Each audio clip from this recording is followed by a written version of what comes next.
कारण राज्यभरामध्ये आता मान्सूनला सुरुवात झाली आहे। सोलापूर शहर आणि जिल्ह्यात तुफान पावसामुळे शहरामधील गणेशपेठ मंगळवार बाजारात कमरेपर्यंत पाणी साचलेलं आहे। गणेश शॉपिंग सेंटर इथं पावसाच्या पाण्यात गाडी वाहून जाताना युवकांनी जीवावर उधार होत ती दुचाकी वाचवली, तर सैफुल गुरुवार पेठ भागामध्ये घरात पाणी शिरल्यानं नागरिक हैराण झालेले आहेत। काल संध्याकाळपासून झालेल्या मुसळधार पावसामुळे जनजीवन विस्कळीत झाले। शहरातील अनेक सखल भागात गुडघ्यापर्यंत पाणी साचले आणि तुफान पावसामुळे शहरातील वाहतूक देखील विस्कळीत झालेली आहे। शहरासह ग्रामीण भागात सुद्धा मुसळधार पावसाची हजेरी पाहायला मिळते।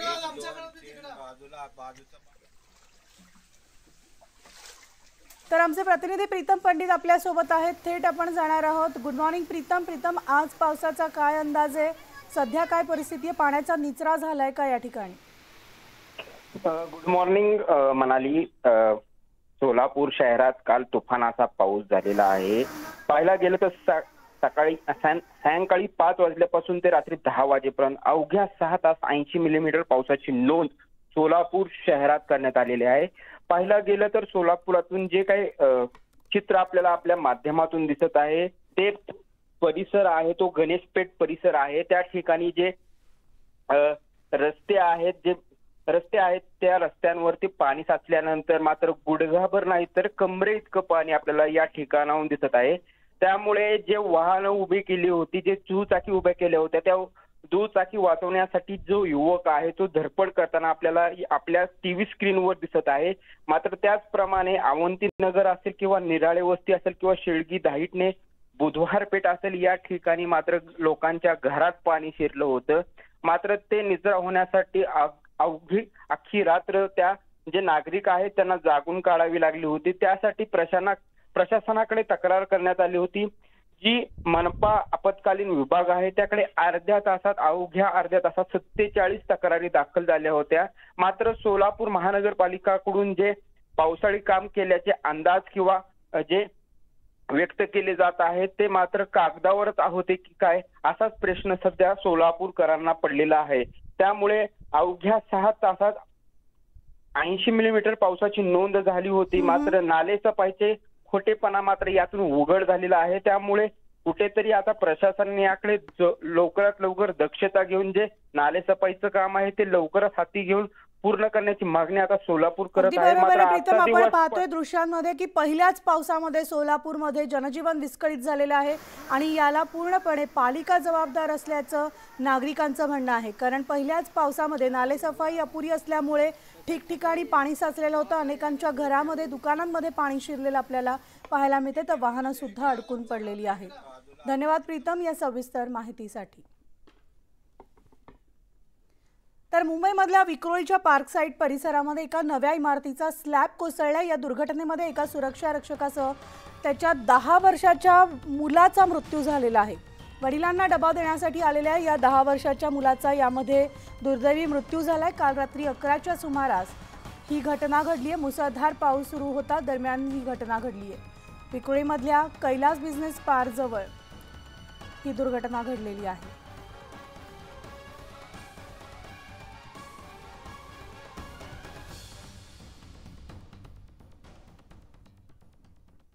तर मुंबईसह ठाणे परिसरामध्ये पावसाच्या सरी कोसळत असून रात्रीपासून झालेल्या मुसळधार पावसानं अनेक ठिकाणी सखल भागात पाणी साचलेलं आहे। मुंबईमधल्या हिंदमाता परिसरात मोठ्या प्रमाणात पाणी साचल्याचं पाहायला मिळालं, तर या पाण्यातून वाट काढताना नागरिकांना अडचणींचा सामना करावा लागतोय। हवामान विभागानं मुंबईमध्ये मान्सून दाखल झाल्याची घोषणा केली आहे। मुंबई शहर आणि उपनगरात आजही मुसळधार पावसाचा इशारा देण्यात आलाय। त्यामुळे आता नागरिकांनी काळजी घ्यावी असं आवाहन सुद्धा केलं जातं। दरम्यान मुसळधार पावसामुळे दक्षिण मुंबईमधील बेस्ट इलेक्ट्रिसिटी सेवा बंद असून गेल्या 4 तासांपासून विद्युत पुरवठा देखील बंद आहे। तांत्रिक बिघाडामुळे वीज पुरवठा बाधित झाल्याची माहिती मिळते।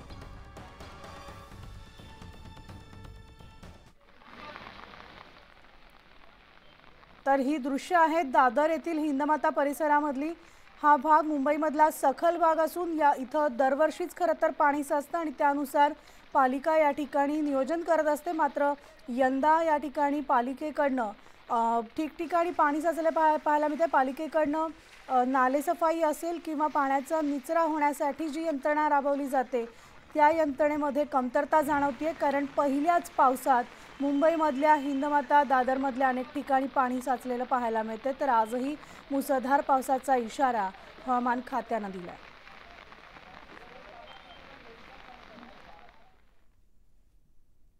तर आत्ताची या क्षणाची सगळ्यात मोठी ब्रेकिंग बातमी, पहिल्याच पावसात पुणे मुंबईची दाणादाण उडाली आहे। पुण्यानंतर मुंबईतील अनेक रस्ते जलमय झालेले आहेत। उबाठाचे नेते आदित्य ठाकरेंचं टीकास्त्र त्यांनी डागलेले आहे। पालिका अधिकारी आणि इतर यंत्रणा कुठे आहे? निवडून आलेले लोकप्रतिनिधी कुठे आहेत? असा सवाल आदित्य ठाकरे यांनी उपस्थित केलेला आहे। पहिल्याच पावसामध्ये मुंबईमधल्या आणि उपनगरांमध्ये पाणी साचलेलं पाहायला मिळालेलं आहे। त्यामुळे याचा परिणाम जो आहे तो थेट जनजीवनावर झालेला आहे। अनेक भागामध्ये पाणी शिरल्यामुळे नागरिकांना या ठिकाणून वाट काढणं कठीण झालेलं होतं। गाड्या काही ठिकाणी अडकून पडलेल्या आहेत। तर मुंबईमधला दादर आणि हिंदमाता हा सखल भाग असून या ठिकाणी कायमच आपल्याला पाणी साचलेलं पाहायला मिळतं। मात्र पाण्याचा निचरा होण्यासाठी जी पंप यंत्रणा बसवली जाते ती यंदा किती प्रमाणात बसवण्यात आली आहे किंवा ती कार्यान्वित आहे की नाही असा सवाल त्यामुळे उपस्थित होतोय।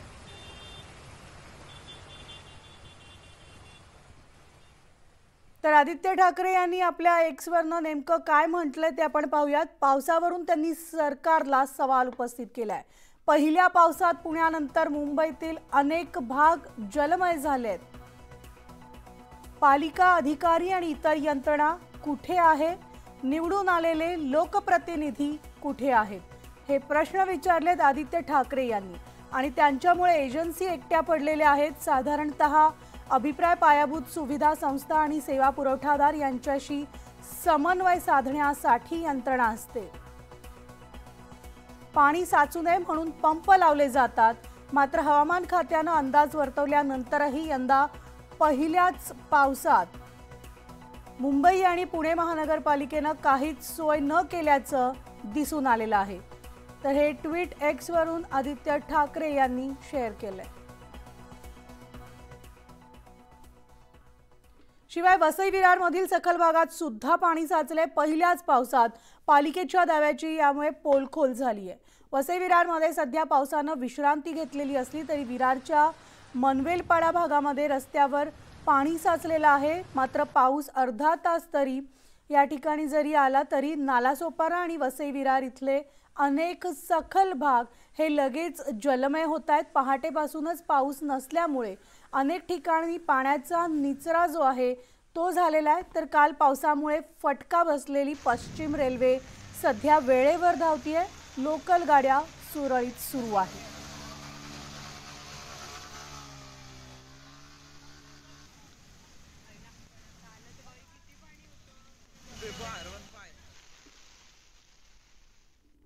सिंधुदुर्ग जिल्ह्याला सुद्धा हवामान विभागानं आज रेड अलर्ट जारी केला आहे आणि ते मुसळधार पाऊस सुरू असून समुद्राला मोठं उधाण आलेलं आहे। त्यामुळे कोकण किनारपट्टीवर रेड अलर्ट जारी झालेला असून मच्छीमारांना समुद्रात न जाण्याचं आवाहन करण्यात आलंय।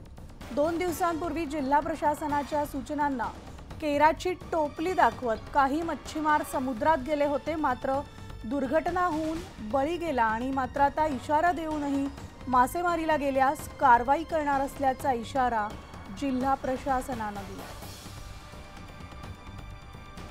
2 दिवसापूर्वी मान्सून सिंधुदुर्ग जिल्ह्यात दाखल झाला आणि त्यानंतर प्रशासन ॲक्शन मोडवर आलेलं आहे आपल्याला पाहायला मिळतंय। समुद्र किनारी असणाऱ्या संपूर्ण गावांना त्याचप्रमाणे घरांना सतर्कतेचा इशारा जो दिलेला आहे, सुरक्षेच्या दृष्टीने हे उपाययोजना करण्यात आलेली आहे। आपण जर पाहिलं तर समुद्राला आज सकाळपासूनच उधाण आलेलं पाहायला मिळतंय। काल अगदी 2 दिवसापूर्वी अगदी मच्छीमारांनी समुद्रात जाऊ नये अशा देखील सूचना ज्या होत्या त्या प्रशासनाने दिलेल्या होत्या। मात्र काही अपवाद वगळता काल ज्या ठिकाणी तळाशील येथे हकनाक बळी जे आहेत ते गेलेले पाहायला मिळाले। तर दुसरीकडे या ठिकाणी जर आपण पाहिलं तर या समुद्र किनारी स्वच्छ आणि सुंदर असा समुद्र किनारा असतो। मात्र सध्या या समुद्र किनाऱ्याला भरती आणि उधाण आलेलं पाहायला मिळतंय। सोसाट्याचा वारा देखील सुटलेला आहे। या समुद्र किनाऱ्यावर लाटा देखील मोठ्या प्रमाणात या ठिकाणी आपल्याला पाहायला मिळतात। त्यामुळे कुठेतरी सतर्क राहावं, या ठिकाणच्या आजूबाजूच्या गावातील लोकांनी आपल्या सुरक्षेच्या दृष्टीने काळजी घ्यावी अशा सूचना देखील प्रशासनाकडून करण्यात आलेल्या आहेत, त्या देखील पाहायला मिळत आहेत। त्यामुळे अद्याप आता मात्र प्रशासन ऍक्शन मोडवर आलेलं पाहायला मिळत आहे। जर मच्छीमारीसाठी कोणी गेलेलं असेल तर त्याच्यावर दंडात्मक तसंच कायदेशीर कारवाई करण्यात येईल अशा सूचना देखील प्रशासनाकडून देण्यात आलेल्या आहेत। त्यामुळे आता मच्छीमारांनी याबाबत काळजी घ्यावी आणि मासेमारी करण्यासाठी समुद्रात जाऊ नये अशा सूचना ज्या आहेत त्यांचं पालन करावं अशी एक विनंती आपण न्यूज 18 लोकमतच्या माध्यमातून देखील इथल्या मच्छीमारांना करतोय। व्हिडिओ जर्नलिस्ट सिद्धराज परबसह विशाल रेवडेकर, न्यूज 18 लोकमत, सिंधुदुर्ग। तर वाशीममधील कारंजा, रिसोड, मंगरुळपीर या तालुक्यामधील अनेक ठिकाणी वादळी वाऱ्यासह मुसळधार पावसानं हजेरी लावली आहे। त्यामुळे आता पावसानं खरीप पिकांच्या पेरणीसाठी शेतकऱ्यांची लगबग वाढली आहे। वाशिम जिल्ह्याला आज पावसाचा येलो अलर्ट देण्यात आला होता। त्यामुळे आता जिल्ह्यात सर्वदूर जोरदार पाऊस पडतोय।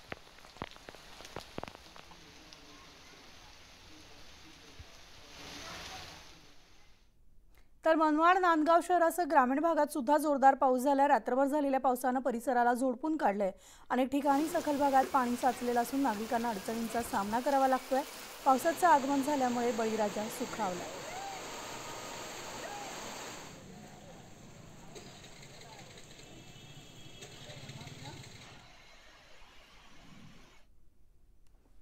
तर आता एक महत्त्वाची ब्रेकिंग बातमी येते। पावसाळी अधिवेशनाआधी राज्य मंत्रिमंडळ विस्तार होणार असल्याचं कळतंय। राज्य मंत्रिमंडळामधील सगळी रिक्त मंत्रिपदं भरली जाणार आहेत। महामंडळाचं देखील वाटप करण्यात येणार आहे। शिंदे सरकारमध्ये कुणाला संधी मिळते याकडे आता सगळ्यांचंच लक्ष लागलेलं आहे।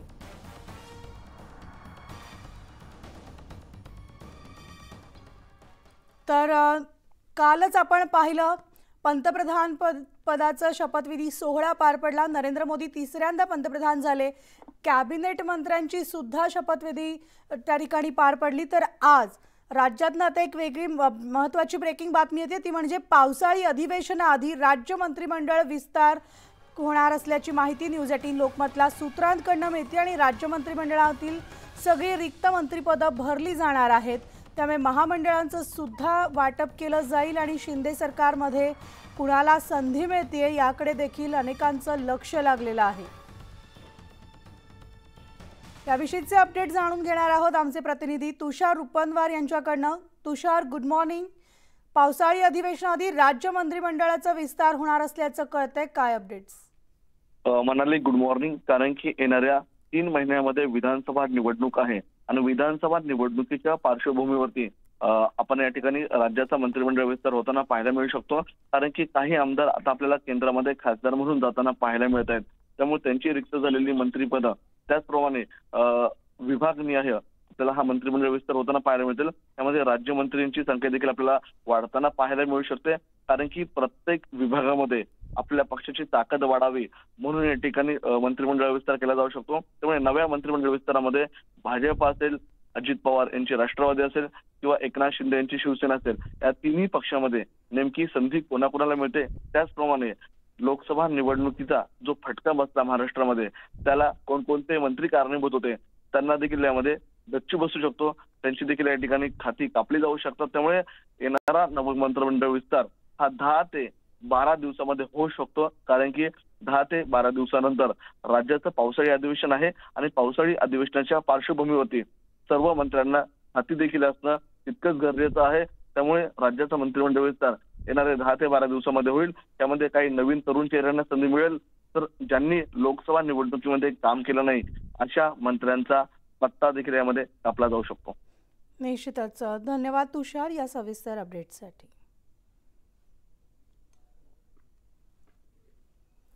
आणि यानंतर बातमी ती म्हणजे राष्ट्रवादी काँग्रेस पक्षाला यंदा 25 वर्ष पूर्ण होत आहेत। मात्र यंदाचं वर्ष हे राष्ट्रवादी काँग्रेस पक्षासाठी वेगळं असणार आहे, कारण या पक्षात आता 2 गट निर्माण झालेत। पक्षफुटीनंतरचा हा पहिलाच वर्धापन दिन आहे। अजित पवार मुंबईमधील षण्मुखानंद हॉलमध्ये वर्धापन दिन साजरा करणार आहेत, तर राष्ट्रवादी काँग्रेस शरद पवार पक्षाचा वर्धापन दिन अहमदनगरमध्ये होतोय। या निमित्तानं लोकसभा निवडणुकीमधील यशाचा विजयी मेळावा होणार आहे आणि निवडणुकीमध्ये मिळालेल्या विजयानंतर नगर शहरामध्ये पहिला विजय मेळावा या निमित्तानं साजरा केला जाणार आहे। विजयोत्सव साजरा करणं आणि आगामी विधानसभा निवडणूक हाच या मेळाव्याचा अजेंडा आहे आणि या मेळाव्याला लोकसभा निवडणुकीमध्ये निवडून आलेले सगळे खासदार उपस्थित राहणार आहेत। शरद पवार यांनी हे देखील आता या मेळाव्यादरम्यान मोठी घोषणा करण्याची शक्यता आहे.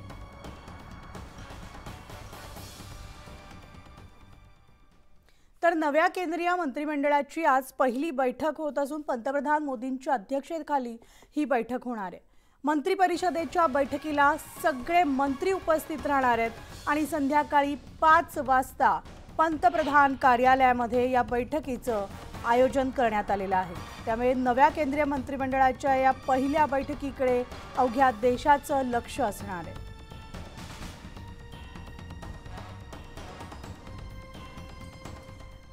आणि या बातमीच्या बुलेटिनमध्ये एक छोटासा ब्रेक घेऊन लगेचच परत